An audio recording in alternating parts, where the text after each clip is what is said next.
Hey everyone, how's it going? Today I'm going to show you guys how to send money with Western Union. At first, head over to Western Union, send money. And then what you need to do is log into your account. And then right over here, it says your receiver's country. So let's say they live in the United States. And as you can see, the highest you can send is 5,000 USD. Let's say we want to send 100 USD.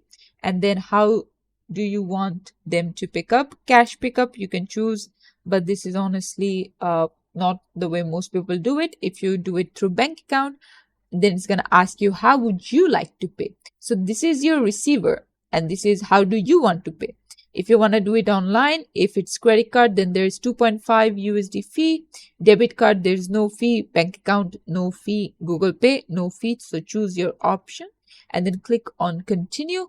From there, it's going to ask you for your receiver's details. So make sure you put all of them in, and there you go. This is how you can do it. Thanks for watching. Please leave a like and subscribe for more tutorials like this, and I'll see you guys in the next one.